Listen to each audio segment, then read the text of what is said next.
Have you ever been ambushed by absurdity in your front yard, doing something as wholesome as mowing your lawn, only to find yourself staring down a badge-wielding bully who thinks your grass is a public menace? That's exactly what happened to me. Walter Hayes, a 52-year-old architect with a fondness for routine and a quiet life in the sleepy suburbs of Maple Grove, Ohio. What started as a sunny Saturday chore spiraled into a battle against a rogue cop, a clash that tested my patience, my dignity, and my faith in justice. This is the story of how I turned the tables on Officer Pamela Voss, a self-appointed tyrant, and won not with fists, but with facts, persistence, and a meticulously built case that brought her down. Buckle up, because this tale is as infuriating as it is satisfying.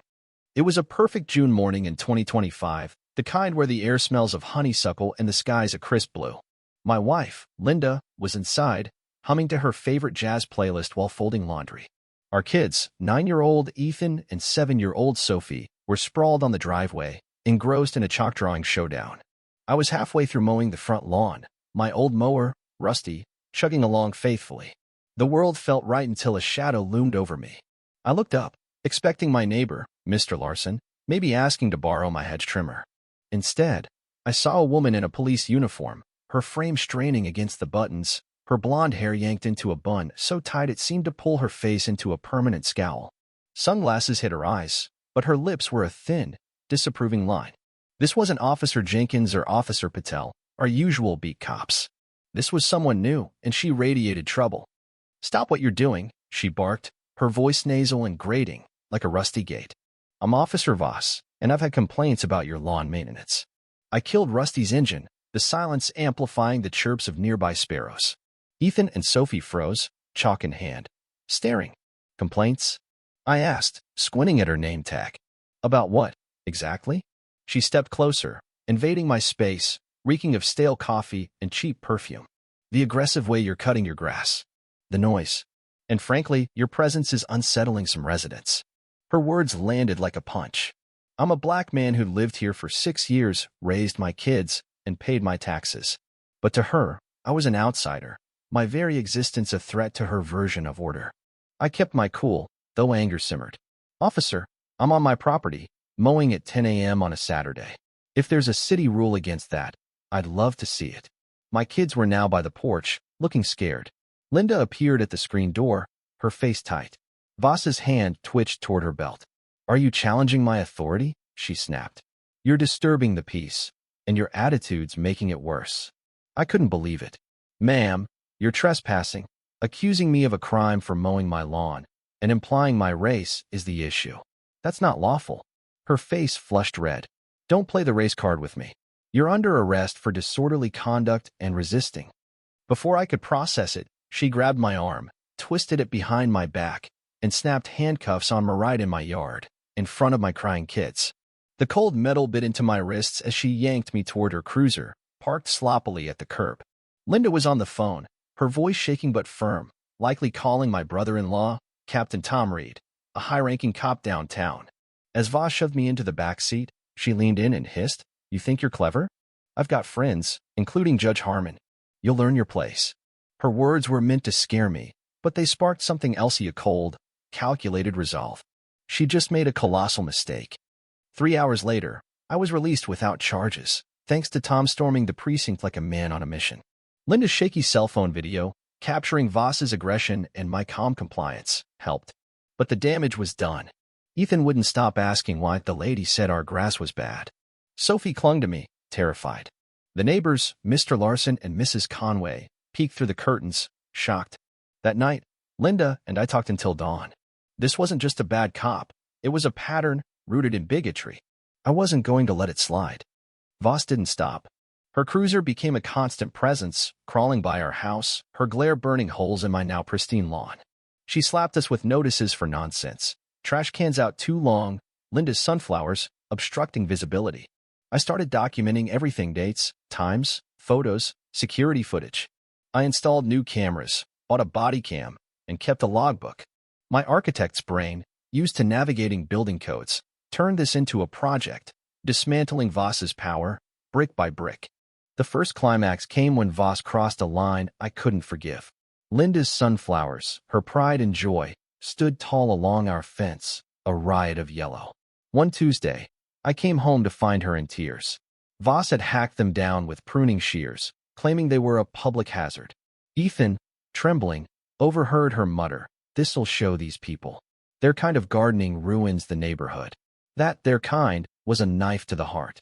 Officers Jenkins and Patel responded to Linda's 911 call, clearly embarrassed by Voss's stunt, but said her badge gave her a gray area, unless they proved malice.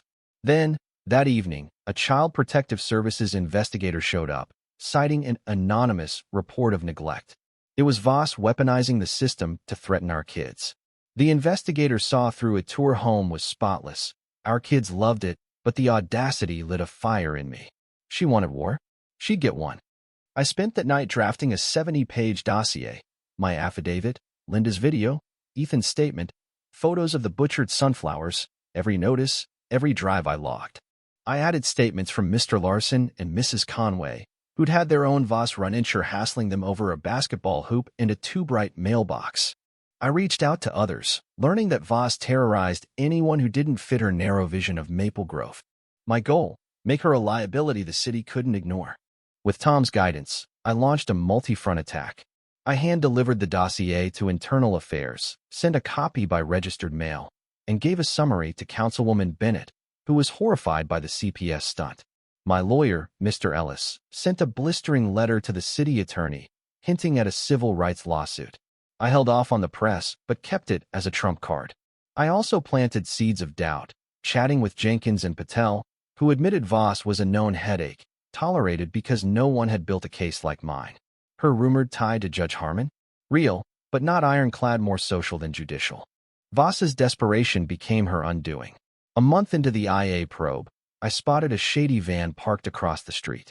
A man in overalls, clipboard in hand, snooped around our mailboxes. Then ours got a fake beautification notice claiming its green paint was uncohesive. Mr. Larson got one, too, about his misaligned mailbox. My cameras caught it all, including Voss's telltale bun in the van's passenger seat, trying to harass us by proxy. It was pathetic, and it was gold. Mr. Ellis added the footage to our case, showing Voss defying orders to back off. The showdown wasn't a courtroom drama, but a bureaucratic reckoning.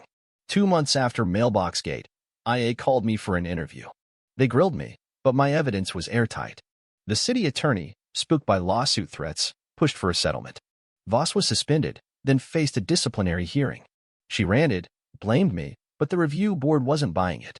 Faced with firing or resignation, she quit, her career in ashes. The city issued a formal apology, paid for damages and legal fees, and vowed to retrain its Harmony division. Judge Harmon's name faded from gossip associating with a disgraced cop wasn't worth the hit to his reputation. The day Voss's resignation was confirmed, I planted new sunflowers, bigger and bolder. Linda cried, but they were happy tears. Ethan and Sophie helped, their fear replaced by pride. Maple Grove exhaled. Neighbors swapped Voss horror stories, her fake notices now a running joke. Our lawn hummed again, free of aggressive accusations. Linda's wind chimes sang without complaint.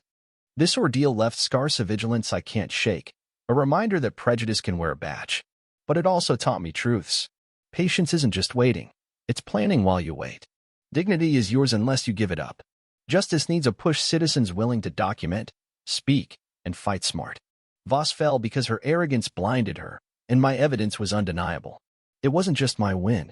It was for every neighbor she'd bullied, every family she'd scared. What about you? Have you faced a bully with a title, a badge, or just a grudge? How did you fight back? Share your stories in the comments. I want to hear how you've tackled injustice or violence in your life. Take a stand, tell us where you're from, and let's talk about what it takes to reclaim peace. Maple Grove, Ohio, signing off, tending my garden with a little more courage and a lot more joy.